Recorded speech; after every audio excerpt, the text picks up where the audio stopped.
Coba sekarang ngacung yang sudah login PMM. Yang sudah login saja. Yang sudah login PMM. Yang sudah login aja. Sudah login. Jangan nyata dulu. Oke, yang login saja. Bapak Ibu lihat kan dengan tidak ada rasa percaya diri Pak Ketua, loginnya saja masih jauh. Ya, pokoknya saya nanyanya login saja.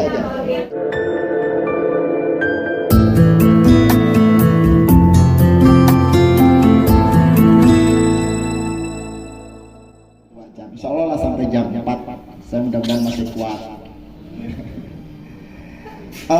Dalam kesempatan yang sangat baik ini, saya hanya ingin kembali mengajak kepada Bapak dan Ibu, kembali kita coba ke diri kita semua, ya. Karena memang kondisi saat ini, kami yakin, mudah-mudahan sih saya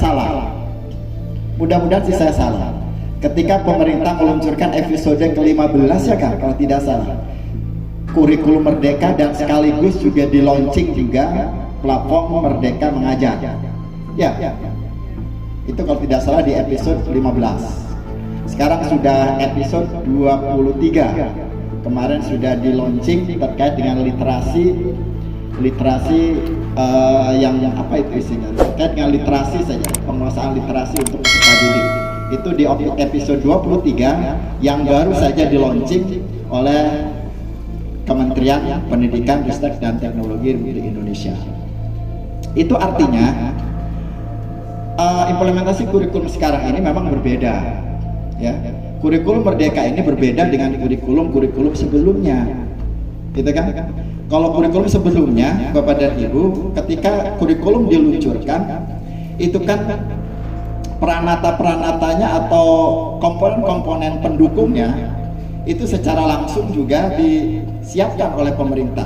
Mulai dari instruktur nasional, ya kan, instruktur daerah, sampai ke level kecamatan.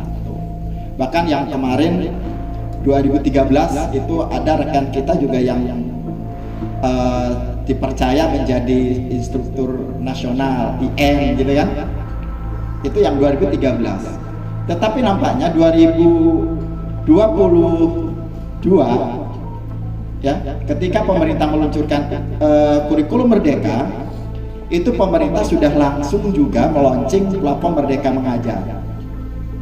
Itu artinya pemerintah sudah langsung menyiapkan untuk Bapak dan Ibu sekalian untuk bisa belajar secara mandiri terkait dengan penguasaan model-model pembelajaran yang diharapkan oleh pemerintah. Ketika PMM ini diluncurkan oleh pemerintah, di situ ada beberapa tahap sesi, ya kan, sampai sesi 8. Kemudian ada modul-modul yang harus dibaca, dikuasai oleh Bapak dan Ibu. Ada juga contoh-contoh video pembelajaran yang sudah disiapkan. Ada juga sub-unit yang Bapak dan Ibu melakukan asesmen awal untuk peserta didik, untuk mengetahui kompetensi dan kapasitas literasi dan numerasi. Untuk asesmen awalnya juga ada di situ. Sekaligus juga pemerintah menyiapkan ruang untuk Bapak dan Ibu melakukan aksi nyata, dan pemerintah juga sudah menyiapkan sebagai bentuk penghargaan, apresiasi untuk Bapak dan Ibu yang sudah menyelesaikan di sesi PMM, memberikan sertifikat. Itu Bapak dan Ibu. Itu harapan. Kenapa? Pemerintah sangat berharap ketika PMM ini diluncurkan, itu materi yang terkandung di dalam implementasi kurikulum Merdeka ini bisa diterima secara utuh oleh Bapak dan Ibu sampai paling di level bawah. Di level bawah itu ya Bapak dan Ibu guru kelas 1 dan guru kelas 4. Tuh, itu harapan pemerintah. Tetapi harapan pemerintah itu tidak linear dengan kondisi real di lapangan.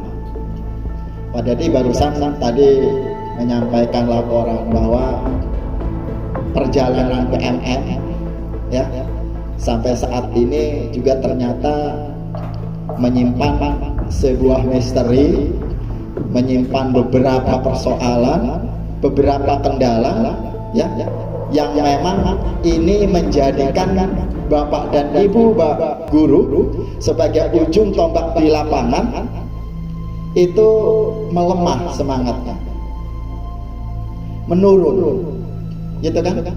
Kita sementara dituntut semua guru untuk bisa login PMM, semua guru untuk bisa mengikuti beberapa sesi yang ada di PMM, tapi sedihnya guru-guru kita, ya, kondisi real di lapangan itu baru 60% yang sudah login dan yang sudah memanfaatkan platform Merdeka Mengajar itu.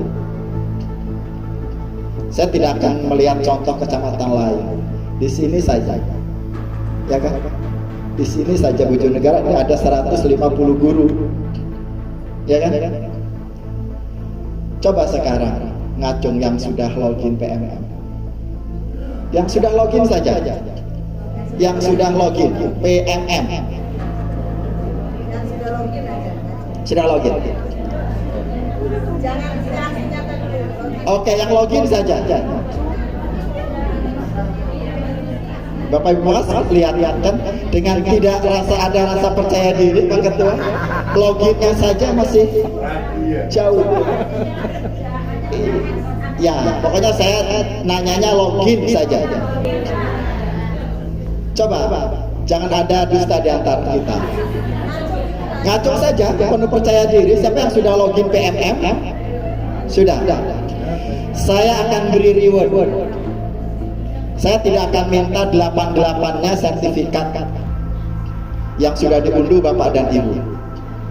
Saya hanya minta 4 sertifikat saja. Saya akan hargai dengan 500.000.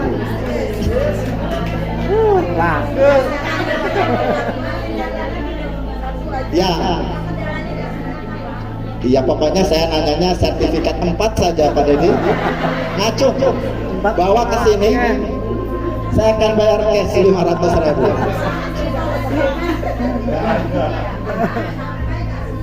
Iya, berarti kan ada persoalan. Berarti kan belum ada yang sampai punya sertifikat 4 sertifikat dari PMM.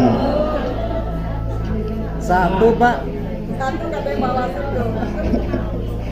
Kalau satu memang rata-rata baru satu di guru kita. Kalau 3 ada 3? Tidak ada Pak. Tidak ada juga.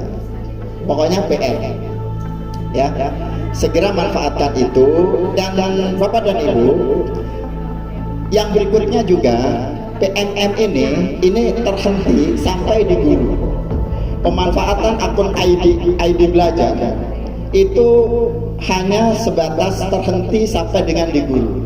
Harapan pemerintah, mungkin mohon juga Bapak Ibu pengawas, kepala sekolah, tolong akun belajar ID ini juga ini agar bisa disampaikan, diaktifasi oleh masing-masing peserta didik, diajarkan untuk apa akun belajar ID itu, ya kan? Manfaatnya untuk apa, dijelaskan supaya anak-anak kita ini jangan memanfaatkan HP hanya untuk sebatas bermain game. Banyak hal, banyak yang diharapkan bisa dipelajari oleh peserta didik kita melalui akun belajar ID ini. Walaupun Kabupaten Serang, alhamdulillah kemarin dapat penghargaan dari Google Master Training, ya, dari pusat, dari kementerian. Kabupaten Serang dapat predikat terbaik kedua, ya, seprovinsi Banten. Boleh tepuk tangan, ya kan? Boleh tepuk tangan. Itu artinya dibanding dengan kabupaten kota lain, Kabupaten Serang masih lebih baik, ya, masih lebih baik. Tinggal pemanfaatan Bapak dan Ibu, sekali lagi platform Merdeka Mengajar ini, karena sampai dengan hari ini guru-guru kita ini masih sangat masih menunggu kapan sih ada BIMTEK IKM. Ini dari Dinas Pendidikan kan juga insya Allah sudah merancang untuk tahun 2023 ini ada beberapa BIMTEK peningkatan kompetensi guru. Mudah-mudahan ini bisa terselenggara dengan baik, bisa terselenggara.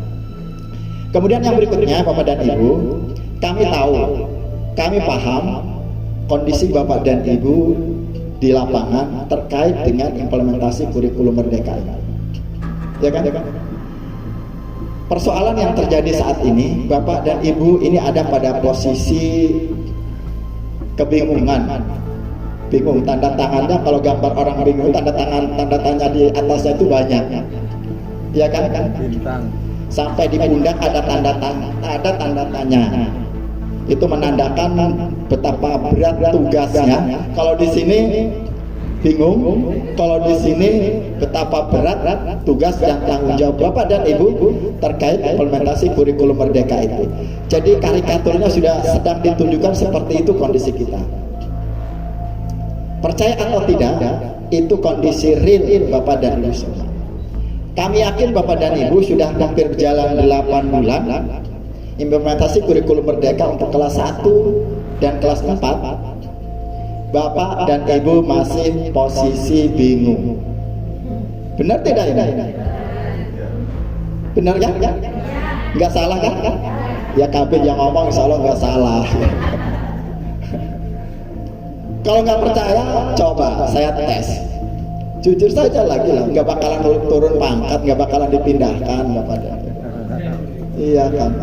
Coba yang masih bingung, ngacung, yang masih bingung terkait implementasi kurikulum Merdeka, ngacung saja ngacung, nggak usah malu-malu. Oh berarti sudah paham semua ya? Ya. Itu kondisi kita masih bingung. Kita ini masih mencari pola. Seperti apa sih pembelajaran di kurikulum Merdeka ini? Ya kan? Gitu. Bagaimana sih peran kita guru dalam implementasi kurikulum Merdeka ini? Itu kan. Kemudian anak ini kita perlakukan seperti apa? Bapak dan Ibu, walaupun saya meyakini kurikulum sudah berganti. Kurikulum sudah berganti di kurikulum Merdeka, tetapi gaya mengajar Bapak dan Ibu itu masih seperti yang dulu. Ya, kurikulum sudah berganti, kurikulum sudah berubah. Harapan yang terjadi di implementasi kurikulum Merdeka ini sudah menuntut Bapak dan Ibu untuk berubah, Bapak dan Ibu untuk melakukan inovasi-inovasi. Tetapi Bapak dan Ibu saat ini ada pada posisi MGG. Magagag. Ya. Magagag kita apa? Hah? Diam di tempat. Magagag. Iya, sepakat magagag lah.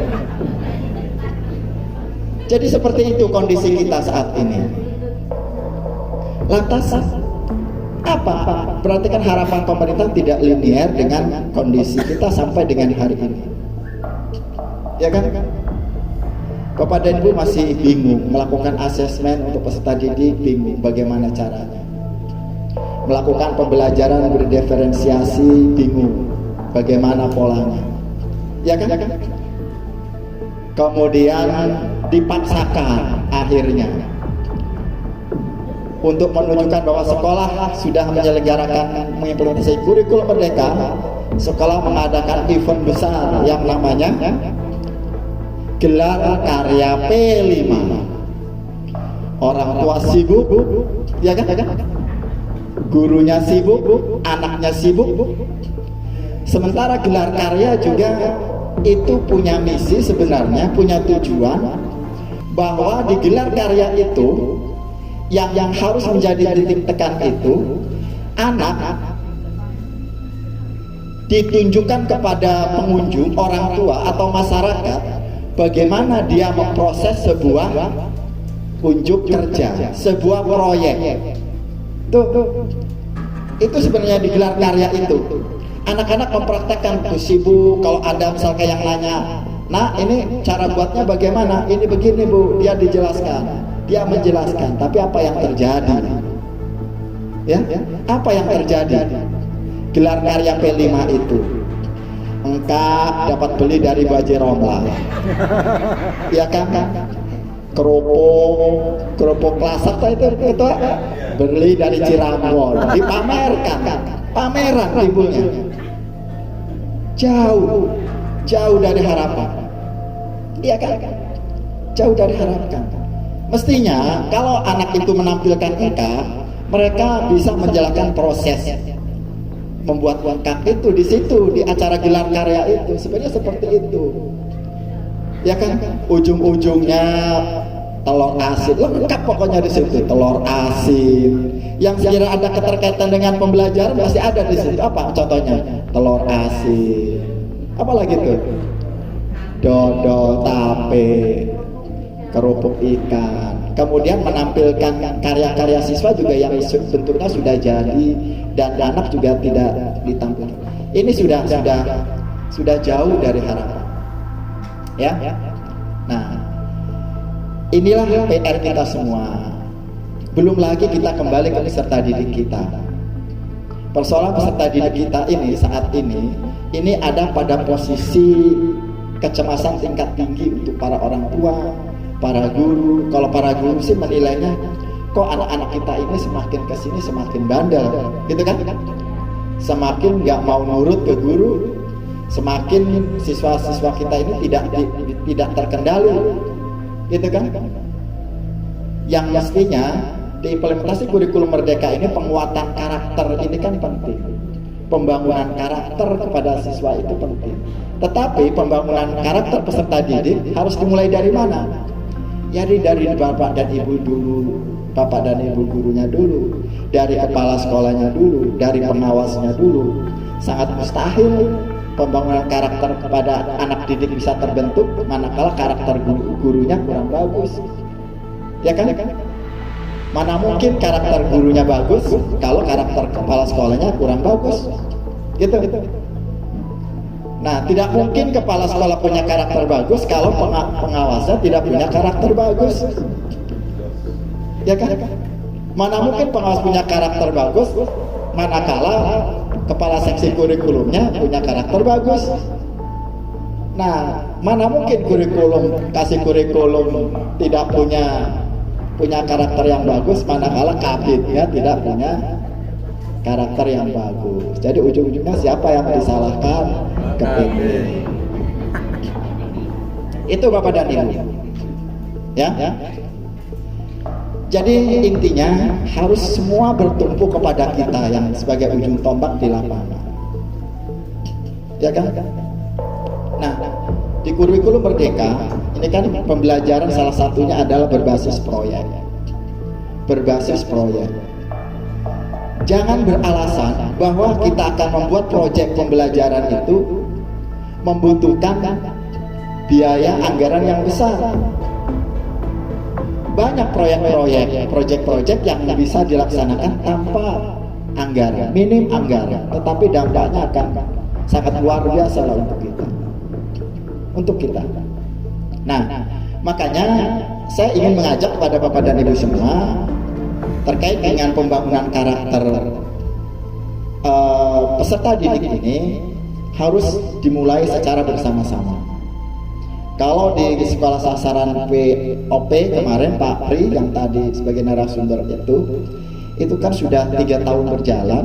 Saya titip makanya di Bojonegara sekolah-sekolah sasaran organisasi penggerak ya yang dikomandoi oleh Pak Pri ini mudah-mudahan ini betul-betul menjadi teladan, menjadi contoh, menjadi sekolah percontohan lah khususnya di Bojonegara ini.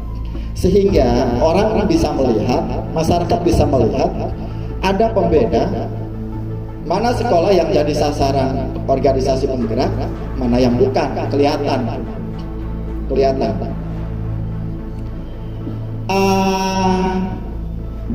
Bisa ditunjukkan oleh Bapak dan Ibu, ya kan?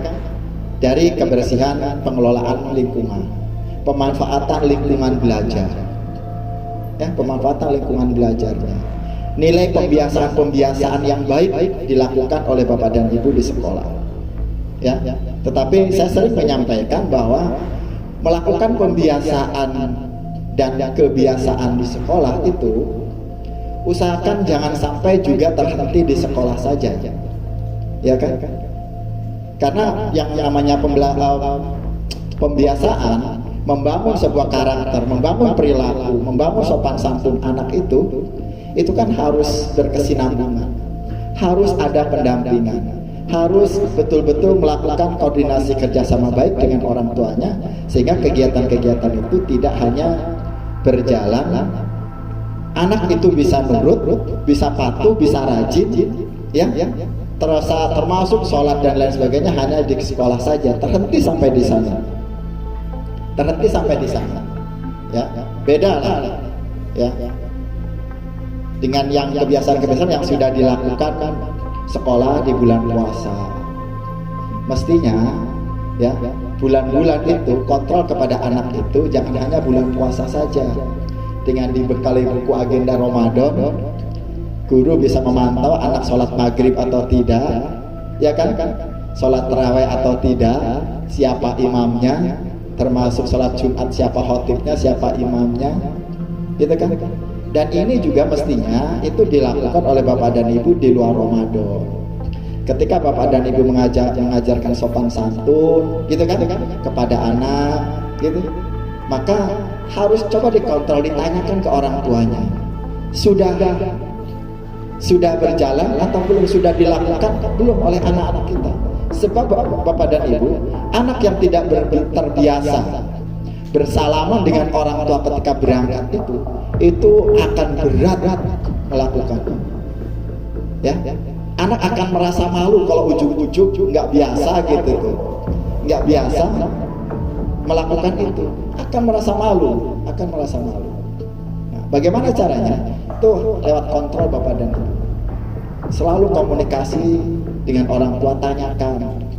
Jangan sampai sudah setahun, ya, sudah setahun jadi guru kelasnya nggak tahu rumahnya. Salah. Sekarang bukan zamannya lagi, ya. Ketika bapak dan ibu melakukan asesmen awal, di antaranya asesmen awal juga lakukan kunjungan rumah supaya bapak dan ibu tahu kondisi anak-anak peserta didik kita, siapa orang tuanya, dia ikut siapa, bagaimana kondisi ekonominya, gitu kan? Harus tahu. Untuk modal awal bapak dan ibu melakukan pemetaan dan memberikan layanan pendidikan kepada peserta didik. Dan dalam kurikulum Merdeka itu dimungkinkan bapak dan ibu guru kelas 6 itu masih boleh mengajarkan membaca, masih boleh mengajarkan membaca. Oleh karena itu, saya juga berharap pada bapak dan ibu, coba kebiasaan-kebiasaan kita dalam mengajar yang sudah dilakukan nampaknya menurut kita saja sudah tidak baik, itu jangan dilanjutkan. Segera kembali ke jalan yang benar, gitu kan? Kembali beristighfar bahwa bapak dan ibu ini harus ada yang dirubah. Apalagi saya berpesan kepada teman-teman guru yang senior, ya, yang senior itu guru yang oversek, ya, umurnya sudah overseket, ya kan, overseket.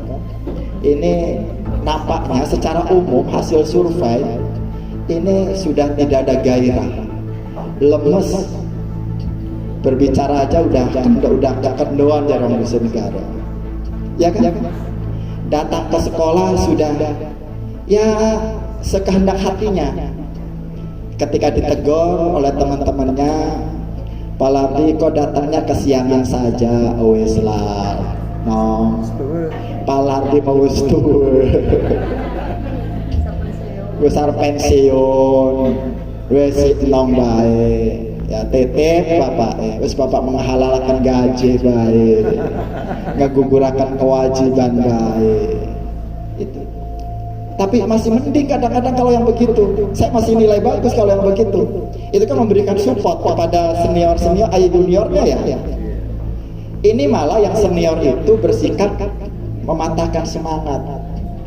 Datang lebih pagi, wih sirenggon bocah wingi sore cari muka segala macam lah. Pengen dialog, ya kan? Ini kan malah tidak memberikan support. Kalau yang seperti tadi sudah pasrah, ya sudah, tinggal tunggu ajal saja mestinya, gitu kan? Gitu. Daripada apa yang dilakukan oleh juniornya untuk memajukan pendidikan itu dinilai ekstrim, ya kan? dinilai cari muka ke kepala sekolah lah gitu kan. Yang ada yang ngecap anak emas kepala sekolah lah, ya kan, pengen di alam lah. Padahal itu benar, memang harusnya begitu. Itu wajar. Ya, guru yang jadi anak emas kepala sekolah wajar. Karena mungkin menilainya itu kan mudah-mudahan sih berbasis kinerjanya. Orangnya rajin, ya kan? Tanggung jawab, loyalitasnya tinggi. Itu kan? Moralitasnya tinggi. Itu pasti akan dihargai, diaku, ya kan? Diperlakukan baik oleh kepala sekolahnya. Begitu juga kepala sekolahnya, ya kan? Kalau kepala sekolahnya baik, gitu kan? Itu pasti juga akan jadi teladan untuk guru-gurunya. Ya. Nah, oleh karena itu saya titip kepada Bapak dan Ibu semua, mari kita introspeksi diri dalam kesempatan ini. Bapak dan Ibu harus terus belajar. Jangan melihat usia, sudahlah, tunjukkan semangat untuk Bapak dan Ibu, coba belajar, ya, memahami sebuah regulasi, ya, supaya betul-betul Bapak dan Ibu yakin bahwa regulasi pemerintah ini sudah nyambung ke kita. Kita sudah paham, ya kan? Jangan antara harapan dan kenyataan yang ada malah jauh. Ada ketimpangan, ada kesenjangan. Pemerintah sudah mengharapkan Bapak dan Ibu ada pada posisi Z, Bapak dan Ibu masih tetap di posisi A. Itu kan? Sementara Bapak dan Ibu harus sudah ada pada posisi level 7 misalkan, Bapak dan Ibu saat ini masih ada posisi level 2 misalkan. Sekarang sudah Pentium saja sudah ada Pentium 12, Bapak dan Ibu masih posisi Pentium 2. Ya kan, yang lelet gitu kan, loadingnya lama, ya kan, ini yang justru akan menghambat. Tahun depan sudah harus beranjak lagi untuk kelas 2 dan kelas 5. Makanya pertemuan hari ini saya sangat mengapresiasi untuk Bapak dan Ibu. Coba segera juga Ibu pengawas beserta ketua K3S bentuk komunitas belajar. Ya, bentuk komunitas belajar. Komunitas belajar ini merupakan sarana juga untuk Bapak dan Ibu para guru, kepala sekolah untuk mempelajari, memahami, saling berbagi, ya kan, saling bisa menyelesaikan persoalan terkait dengan implementasi kurikulum merdeka. Masukkan juga supaya didaftarkan ke PMM. Jadi itu kan ada aplikasi di PMM itu terkait dengan komunitas belajar. Di situ dibaca regulasinya terkait dengan bagaimana pembentukan komunitas belajar, apa tujuan komunitas belajar, itu ada di sana. Segera itu dibentuk untuk bersama-sama Bapak dan Ibu belajar bersama-sama, saling berbagi, saling bisa menyelesaikan persoalan terkait dengan implementasi kurikulum merdeka. Kita ini masih sangat jauh lah, tuntutan masih banyak. Kita dituntut untuk bisa membuat modul aja, ya kan? Mana mungkin kita bisa menyusun modul aja, sementara pemahaman kita terkait dengan implementasi kurikulumnya saja masih sangat jauh, ya. Jadi sekali lagi mohon pada Bapak dan Ibu, mari kita sama-sama menyadari diri kelemahan dan kekurangan kita untuk terus belajar terkait terutama khususnya dalam pemanfaatan platform Merdeka Mengajar, karena kami terus dikontrol oleh kementerian untuk memaksimalkan peran PMM ini bisa dikuasai, diikuti dan diselesaikan oleh Bapak dan Ibu, walaupun persoalan-persoalan di PMM ini memang sampai ke sininya ini lebih banyak persoalan. Ada yang guru awal-awalnya sulit mengunggah aksi nyata, sekarang sudah banyak guru kita yang mengunggah aksi nyata. Ujung-ujungnya kementerian kerepotan, ya kan, karena berapa juta guru se-Indonesia untuk melihat aksi nyata yang diunggah, dilihat sampai itu dinyatakan valid atau tidak, memenuhi syarat atau tidak, sehingga sampai dengan hari ini pun terhambat untuk mendapatkan E-sertifikat dari PMM. Terakhir saya berpesan Bapak dan Ibu para kepala sekolah, saat ini sedang marak terjadi pencurian di sekolah. Tadi pagi saja sudah saya dapat laporan 2. Itu terjadi di SD Petir 1, kemudian di salah satu di SD mana lagi yang satu itu. Mohon sekolah yang punya, terutama yang punya Chromebook itu kayaknya yang jadi inceran tuh. Chromebook, laptop, kalau memungkinkan Bapak dan Ibu disimpan yang betul-betul aman, ya, betul-betul aman. Kalau sekiranya di sekolah tidak ada penjaga sekolahnya yang nginep, nggak ada penjaga malamnya, ya kan? Kalau sekiranya tidak punya tempat yang safety, itu bisa kan? Kalau itu kan bisa diantar pulang balik juga. Tetapi harus diperhatikan juga, lebih aman di sekolah apa lebih aman di rumah ibu gurunya? Kadang-kadang juga ibu gurunya juga teledor, gitu kan? Kenapa? Kalau hilangnya di rumah itu sudah wajib hukumnya Bapak dan Ibu mengganti. Tanggung jawab. Termasuk kalau Bapak dan Ibu hilangnya di sekolah juga, karena itu milik negara. Kalau hasil penyelidikannya itu ada kelalaian, ada unsur kelalaian dari Bapak dan Ibu, itu kepala sekolah wajib mengganti. Wajib mengganti. Ya. Itu mungkin yang dapat kami sampaikan. Sekali lagi tetap semangat untuk Bapak dan Ibu semua, khususnya di Bojonegara, ya. Mudah-mudahan sekali lagi saya berharap pertemuan ini bukan pertemuan terakhir, ya. K3S bersama pengawas tentunya sudah merumuskan rencana-rencana kegiatan peningkatan kompetensi guru, ya. Kompetensi guru untuk Bapak dan Ibu semua. Makanya apa bentuk kegiatan yang harus Bapak dan Ibu butuhkan, ya, di sekolah, itu boleh saja ajukan mungkin ke lewat pengawas ke K3S. Tetapi intinya Bapak dan Ibu, untuk peningkatan kompetensi dan kapasitas guru, sekolah boleh bisa menyelenggarakan secara mandiri. Bisa secara mandiri, mengundang tenaga ahli, mengundang narasumber sendiri, boleh itu dilakukan di sekolah sendiri. Itu akan lebih efektif, pesertanya sedikit, ya kan? Saya rasa bisa dimaksimalkan. Tetapi ingat, ya kan? Ingat, kalau kegiatannya di sekolah Bapak dan Ibu, jangan memberikan uang transport pada guru, gitu kan? Kalau kegiatan itu dilakukan di sekolah Bapak dan Ibu yang kegiatannya kurang dari 8 jam dan dilaksanakannya pada jam kerja, Bapak dan Ibu juga tidak bisa mengeluarkan uang harian, ya kan? Kecuali kalau kegiatannya dilaksanakan hari